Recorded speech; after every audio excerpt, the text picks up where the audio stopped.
Okey, Assalamualaikum warahmatullahi. Okey korang, ni aku nak tunjuk sikit beberapa rekod yang aku rekod masa perjalanan aku nak menuju ke Petani semalam. Aku nak ziarah makam Tuan Guru Baba Zik. Ni masa di kedai insurans kami berjalan 4 orang lah, Ustaz Farhan, aku dengan dengan 2 orang lagi sahabat. Okey, ni kami sebelum perjalanan tu, sebelum sampai tu kami singgah ke pasar dulu, beli buah tangan sikit.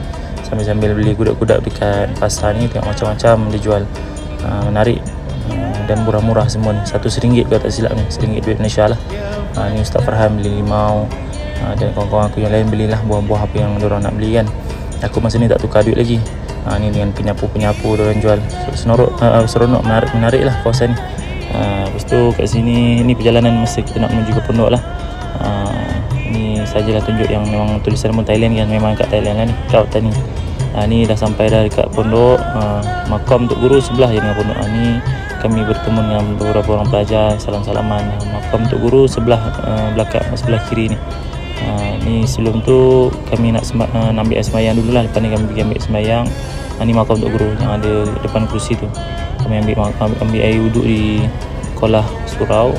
Dan ni setelah kami sembahyang jenazah, sembahyang jenazah atas kubur, dan kami dijamu lah makanan ringan. Kalau tak silap yang ni Ustaz menantu pada arwah Tuan Guru Baba lah. Ni kami hari ni Jumaat dan kami menuju solat Jumaat. Ni pelajar-pelajar lah, ramai pelajar sini, difahamkan 1000 lebih orang. Dan selesai solat Jumaat kami terus dijamu makan di kedai makan.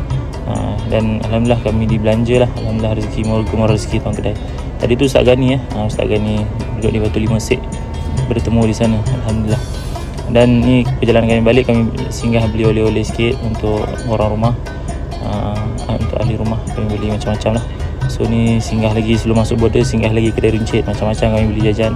Alhamdulillah lah untuk buat anak-anak kan.